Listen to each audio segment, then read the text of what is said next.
The basement archives of the global repository stretched beneath Geneva like a concrete honeycomb, each cell filled with humanity's whispered memories. Dr. Rebecca Hayes moved through the climate-controlled corridors with practiced silence, her fingertips grazing the spines of document boxes that held centuries of forgotten correspondence. Love letters from soldiers, apologies never sent, confessions sealed in envelopes that yellowed with time. This was her cathedral, though few understood why it mattered. "Still playing with old paper, Rebecca?"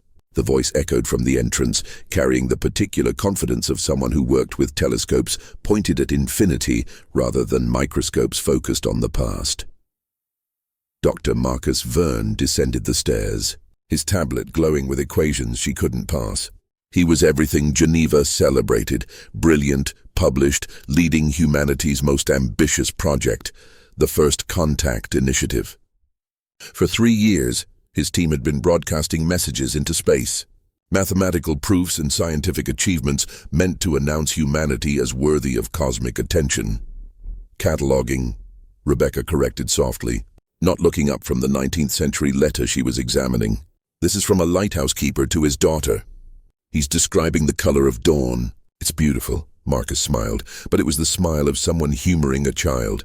"Dawn is just refracted light through atmospheric particles. We've explained it perfectly with physics." "He wasn't trying to explain it," Rebecca said, her voice quiet but firm. "He was trying to share how it made him feel." Marcus glanced at his tablet, already distracted. "Feelings don't translate across species, Rebecca. When we finally make contact, they'll want our science, our mathematics, universal languages, not sentiment." He headed toward the door, then paused. "There's a briefing upstairs in 20 minutes. You should come. We might be close to a response." She watched him leave, her chest tight with the familiar ache of being invisible to the one person she wished would truly see her. For 6 years they'd worked in the same building. For 6 years she'd loved him from a distance, knowing that to someone who measured worth in discoveries and breakthroughs, a woman who preserved old letters would never register as significant. Rebecca returned to her work, carefully placing the lighthouse keeper's letter in its acid-free sleeve. These words had survived a century and a half. They would survive longer still, even if no one came to read them. The alarm shattered the archive's silence at 3:47 p.m. Rebecca's hands froze over a box of World War II correspondence as the building's emergency systems activated. Red lights pulsed along the corridors. Above her she heard running footsteps, shouting voices, the cacophony of controlled panic. Her phone erupted with notifications. She pulled it from her pocket, her breath catching as she read the alert, scrolling across every screen in the world. Unidentified vessels entering Earth orbit. This is not a drill. Rebecca ran for the stairs, her heart hammering against her ribs. The ground floor had transformed into chaos, scientists crowding around monitors, security personnel shouting coordinates, and at the center of it all, Marcus, his face illuminated by a holographic display showing 12 enormous ships arranged in a precise geometric pattern above the planet. They responded, someone whispered, awe and terror blending in their voice. The ships were beautiful and terrible, crystalline structures that seemed to bend light around them, pulsing with colors that had no names in human language. For 72 hours they simply waited, silent as tombstones in the sky. Then they spoke. The message came not in radio waves but directly into every electronic device simultaneously, bypassing every security protocol humanity had designed. The voice was layered, harmonic, neither male nor female. "We are the Kashari Collective. We have observed your transmissions. We have evaluated your worth."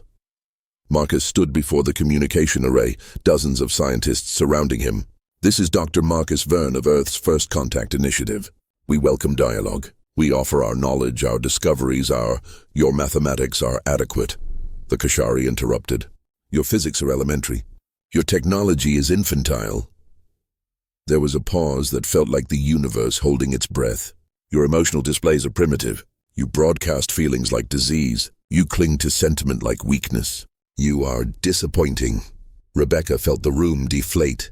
Years of preparation, of crafting the perfect first message, and the cosmos had found them wanting. Marcus's voice shook slightly. "We can learn. We can grow. Give us a chance to." The Kashari Collective has determined that Earth represents a culture of emotional instability. You will be placed under indefinite quarantine. No contact, no expansion beyond your system. You will remain here until you evolve beyond your primitive attachments or until your sun consumes you. Whichever comes first. The transmission ended. The silence that followed was worse than any alarm. Rebecca watched Marcus collapse into a chair, his face gray. Around her, people wept. Humanity had reached for the stars and been judged unworthy, not for lacking intelligence, but for having hearts that still broke. It was Dr. Helena Frost, the repository's director, who found Rebecca in the archives 3 hours later. The older woman's eyes were red but determined. "They're giving us one final chance," Helena said quietly. "One presentation before the Kashari Council. Marcus will show our greatest scientific achievements." She paused, her hand resting on Rebecca's shoulder. "But they want something else too. They said they'll observe one emotional artifact to understand what we insist on preserving. Rebecca, they asked for you." Rebecca looked up, confused. "Me, why?" "Because you're the keeper of what they think makes us weak," Helena said. "You have 6 hours to choose one thing from these archives. One letter, one piece of correspondence that represents why humanity's emotional nature matters." Her voice dropped to a whisper. "Marcus thinks it's pointless. He thinks they'll just mock us again. But Rebecca, this is your moment. Make them understand what he never has."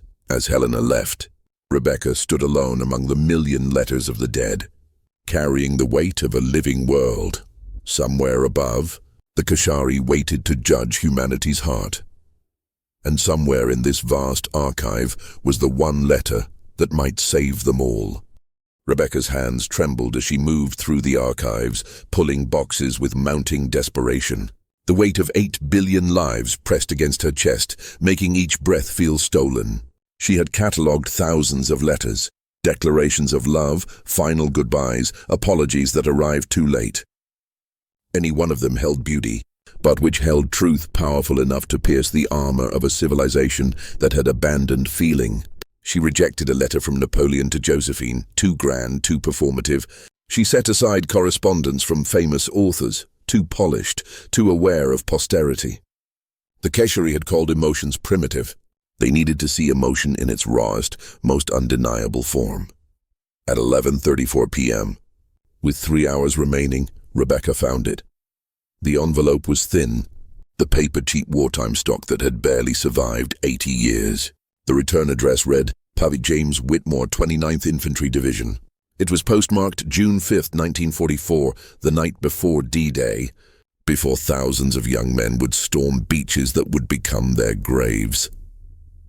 Rebecca's hands steadied as she carefully removed the letter. She had read it once before 2 years ago and had to step away from her desk to cry in the bathroom. She read it again now, her eyes tracing the uneven handwriting of a 23-year-old man who knew he might not see morning. My dearest Anne, they told us no letters tonight, but I'm writing anyway because if I don't make it back, I need you to know this wasn't for nothing. I'm so scared I can barely hold this pen. My hands won't stop shaking. The guy next to me is praying. Another one is crying. We're all pretending we're not terrified. But we are. God, we are. But here's what I keep thinking about. Last summer, when we got caught in that rainstorm walking home from the picture show. Remember? You laughed so hard you couldn't breathe, and your hair was plastered to your face, and I thought, this is what I'm fighting for. Not some grand idea. Not flags or speeches. Just you laughing in the rain. Just the chance that somewhere, someone else might get to feel what I felt in that moment. I don't know if what we're doing tomorrow is right or wrong. I don't know if I'm brave or just following orders. But I know that loving you has made me more human than anything else ever could. And if being human means being scared and hopeful and heartbroken and alive all at once, then I'd rather die human than live as something less. If I don't come home, please don't let them make me into a hero. I'm just a man who loved his wife and wanted more mornings. That's all. That's everything. Yours, even if the world ends. James. Rebecca carefully placed the letter in a preservation sleeve. Private James Whitmore had died on Omaha Beach, cut down in the first wave. Anne had lived to be 93, and when she'd donated her husband's letters to the archives, she'd included a note. He was right. Love made him human, and his humanity is why I survived losing him. The presentation chamber was a converted auditorium, now filled with screens showing the Kashari ships in orbit. Rebecca stood backstage, clutching the letter while Marcus finished his presentation. Through the curtain, she watched him display holographic models of human achievements: the Hubble telescope, CERN, the International Space Station, genome mapping, quantum computing. The Kashari response was clinical. These represent expected developmental milestones for a species of your age. Nothing exceptional, nothing worthy of contact. Marcus's shoulders slumped. He looked defeated in a way Rebecca had never seen. As he left the stage, he passed her without speaking, his eyes hollow. And now, the Kashari voice resonated through the chamber. We will observe your emotional artifact. Present it. Rebecca walked onto the stage on legs that felt disconnected from her body. The audience, a mix of world leaders, scientists, and diplomats, stared at her with expressions ranging from hope to pity. Most of them agreed with Marcus. This was a waste of time. The aliens who had mastered faster-than-light travel and energy manipulation wouldn't care about old paper and older feelings. The main screen flickered, showing the interior of a Kashari vessel. 3 beings materialized, tall, angular, their bodies seeming to shift between solid and light. Their faces, if they could be called faces, held no readable expression. Proceed, one said. Rebecca's voice came out smaller than she intended. This is a letter written by Private James Whitmore to his wife Anne on June 5, 1944. He was 23 years old. He would die the next day, along with thousands of others, in what we call the Normandy invasion, a battle in a war that killed millions. She paused, gathering courage. You asked why we cling to emotions. This letter is why. She began to read, her voice strengthening with each word. As she spoke James's confession of fear, the Kashari remained motionless. When she read about the rainstorm and the laughter, one of them tilted its head slightly. But when she reached the final paragraph, loving you has made me more human than anything else ever could, something changed. The leftmost Kashari made a sound, sharp and discordant. Its form flickered, becoming less stable. The other 2 moved closer to it, their bodies touching in what might have been support or restraint.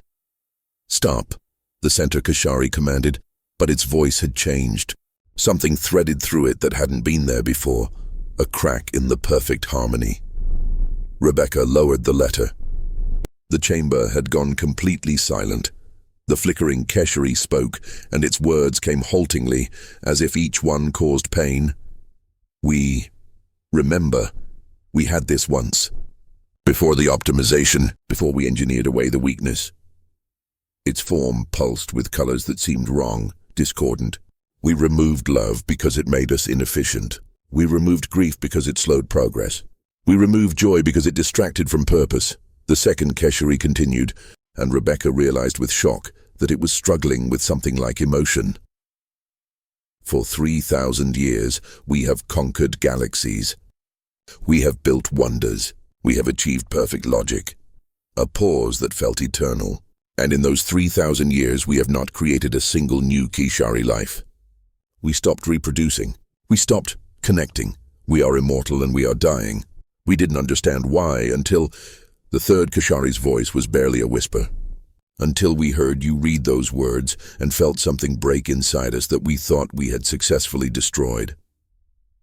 Marcus appeared at the edge of the stage, his face pale. Around the chamber, people were crying, not from fear now, but from understanding. The center Kashari spoke directly to Rebecca. This human, James, he died? Yes, Rebecca said softly. And his Anne. Did she survive without him? Rebecca thought of the 93-year-old woman who had carefully preserved every letter, who had written that his humanity had saved her. She survived because of him, because loving him taught her how to keep living. The Kashari was silent for a long moment. Then, we made ourselves gods. We achieved perfection, and we lost what made existence worth the effort. The being's form stabilized slightly. Your species is not primitive. You are what we were before we became this. Empty, eternal, alone. Earth's quarantine is lifted, the second Kashari announced. The Kashari Collective requests access to your archives. We wish to study what we destroyed. Perhaps there is a way back. The transmission ended, leaving the chamber in stunned silence. Then someone began to clap, and suddenly the entire room erupted in sound, cheering, crying. The release of terror held too long. Rebecca stood frozen on the stage, still holding James Whitmore's letter. She had saved the world with someone else's words of love. While her own heart remained silent and unspoken, then she saw Marcus walking toward her, and the expression on his face was something she had never seen before. He looked at her like she was real. The world celebrated for weeks. Headlines proclaimed, "Love saves humanity" in every language. Rebecca's face appeared on screens across the globe, the quiet archivist who had spoken when science could not. The Kashari requested copies of 10,000 letters, their ships now orbiting peacefully as they began the painful process of trying to remember what they had engineered away. But Rebecca returned to her basement archives, seeking the familiar silence. She was cataloging a collection of 1950s correspondence when she heard footsteps on the stairs. She knew his gait by now, measured, purposeful, the walk of someone used to being listened to. But something was different. He was hesitating. "Rebecca?" Marcus's voice carried none of its usual certainty. She didn't look up from her work. "Dr. Verne, congratulations on the new funding. I heard your department received quite the boost after first contact." "I didn't come to talk about funding." He moved closer, and she could feel him searching for words. Marcus, who could explain quantum entanglement to anyone, was struggling to speak. "I came to apologize." That made her look up. His eyes were different, softer, more uncertain, human in a way she'd never seen. "For 6 years," he said slowly, "I've walked past you in hallways. I've dismissed your work as sentimental. I've treated the repository like it was decorative, background noise to real science." He sat down across from her, his hands clasped tightly. "And then you stood on that stage and saved 8 billion people with a piece of paper I would have thrown away." "It wasn't me," Rebecca said quietly. "It was James Whitmore. Anne Whitmore. I just read their words." "No." Marcus leaned forward. "You chose those words. Out of thousands, you found the one letter that could reach beings who had made themselves unreachable. You saw what none of us could. That vulnerability isn't weakness. It's the deepest form of strength." His voice dropped. "You saw what I couldn't see about myself." Rebecca's heart began to beat faster. "What do you mean?" Marcus stood, moving to the wall of document boxes, his fingers trailing along them. "After the presentation, the Kashari asked to meet with me privately. They wanted to understand why humans still pursued science if we knew emotion made us inefficient." He turned back to her, his expression raw. "And I couldn't answer them. Because the truth is, Rebecca, I've been hiding in equations for 15 years. He pulled a small photograph from his wallet, his hands shaking slightly as he showed it to her. A woman with kind eyes, 2 small children, my wife Caroline and our daughters Emma and Sophie. Car accident. Drunk driver. December 18th, 2010. His voice cracked. "I was supposed to be driving that night, but I stayed late at the lab. I chose work over Christmas shopping with my family. And they died because I wasn't there." Rebecca's hand moved to her mouth. "Marcus, I'm so sorry. I never knew. I never told anyone. I threw myself into the contact initiative because if I could just achieve something big enough, important enough, maybe it would balance the scales. Maybe being brilliant would matter more than being broken." He set the photograph down carefully on her desk. "But when you read that letter, when James wrote about being scared and human and alive, I realized I've been dead for 15 years. I've been the Keshari. I optimized away everything that hurt and I lost everything that mattered." Rebecca stood, moving around the desk. They were closer now than they'd ever been. "Why are you telling me this?" "Because the Kashari asked me what I was afraid of, and I finally understood the answer." Marcus's eyes met hers, and she saw fear there. Real, human fear. I'm afraid that I've spent so long being a scientist that I forgot how to be a person. I'm afraid that I've hurt you by not seeing you. And I'm terrified that I'm standing here now, finally awake, and it's too late. Rebecca's breath caught. Too late for what? To tell you that I've been a coward. His voice steadied, finding its courage. To tell you that every time you talked about those letters, about the lighthouse keeper describing dawn, or the soldier writing in the dark, something in me wanted to understand. But understanding meant feeling, and feeling meant remembering what I lost. He took a small step closer. To tell you that I fell in love with your voice 3 years ago when I heard you reading a letter to yourself in the archives, crying over someone else's goodbye. And I've been too afraid to admit that I wanted to matter to you the way those letters do. The archives' fluorescent lights hummed in the silence. Rebecca felt tears building behind her eyes. You think you were the only coward? Her voice came out rough, honest. I've loved you for 6 years, Marcus. 6 years of watching you look through me like I was furniture. 6 years of telling myself I wasn't brilliant enough, wasn't important enough, wasn't worth your time. She laughed, but it was wet with tears. I saved the world with someone else's love letter because I was too afraid to write my own. Marcus reached out slowly, giving her every chance to pull away, and took her hand. His palm was warm, slightly calloused, trembling. Then we're both fools. Brilliant fools, Rebecca whispered. The worst kind. He smiled, and it transformed his face into something vulnerable and real. Rebecca, I don't know how to do this. I don't know how to be open again. My daughters would be 19 and 17 now, and I still can't walk past a playground without breaking. I still work too much because silence is harder than numbers. I'm probably going to be terrible at this. At what?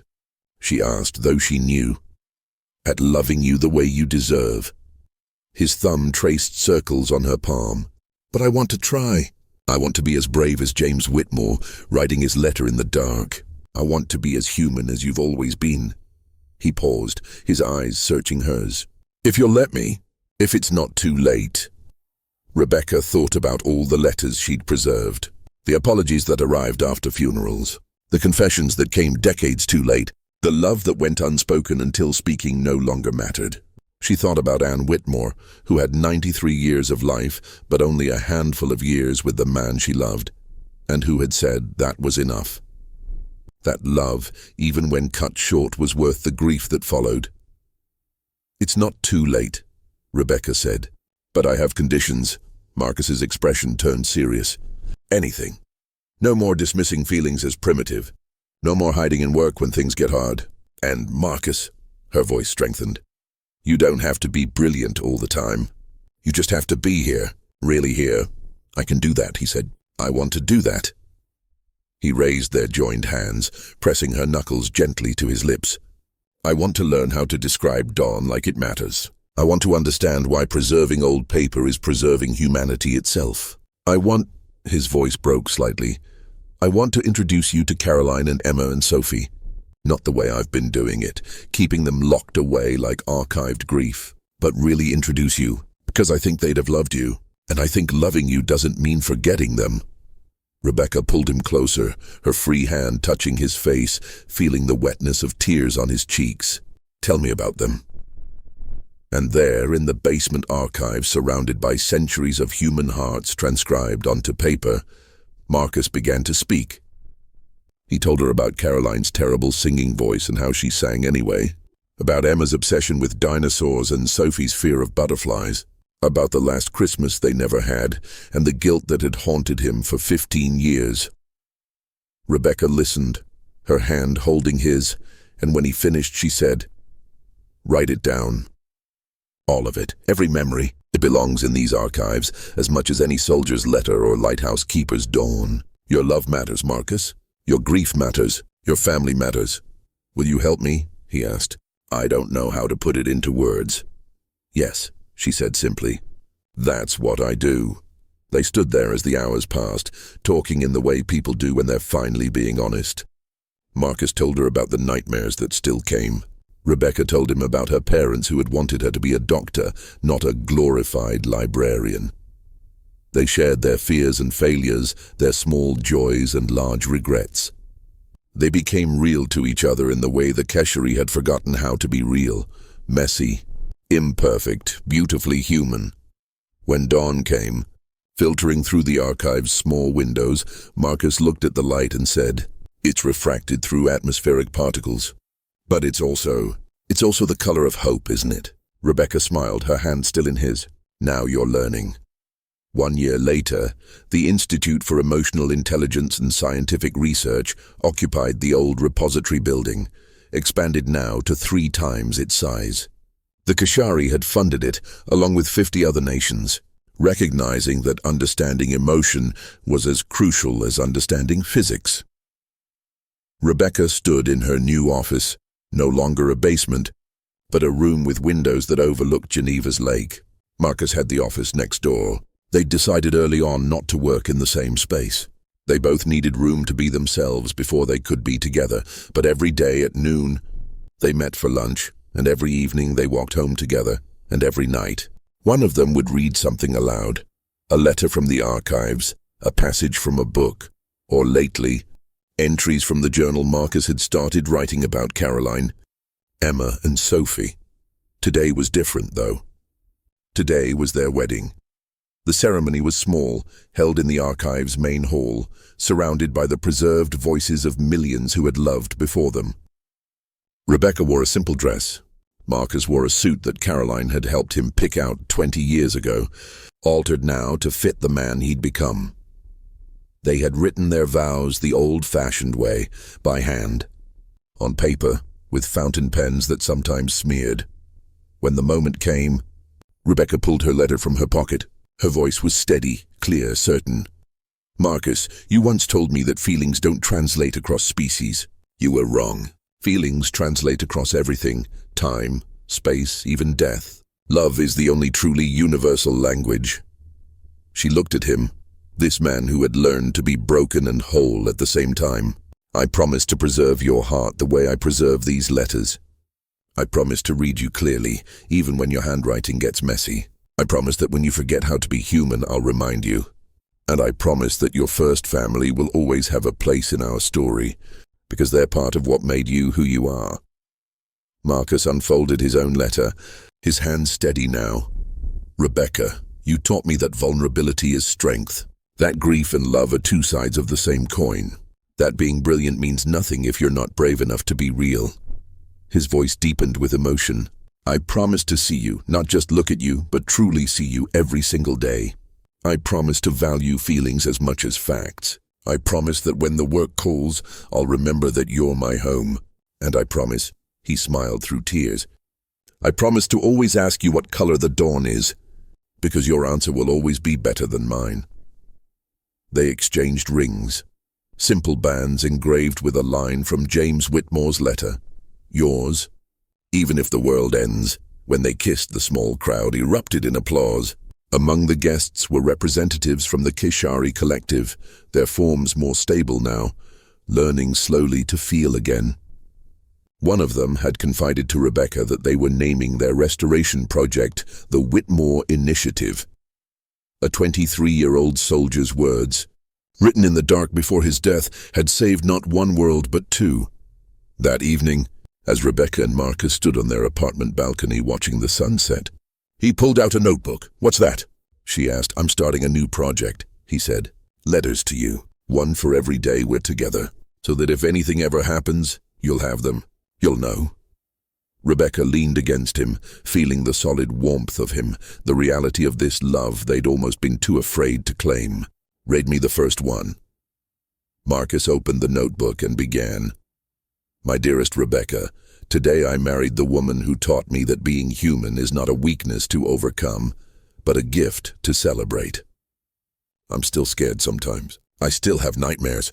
I still miss Caroline and the girls with an ache that never fully fades. But loving you doesn't diminish that love. It honors it. It says that despite loss, despite fear, despite the certainty that all things end, I choose connection. I choose vulnerability. I choose you. If the Kashari taught us anything, it's that perfection is a kind of death. So I promise to be imperfect with you, to bring you my doubts and my hopes, my failures and my small victories, to be as real with you as James was with Anne, writing in the dark before dawn, because you were right. Love isn't primitive. Love is proof that we're alive.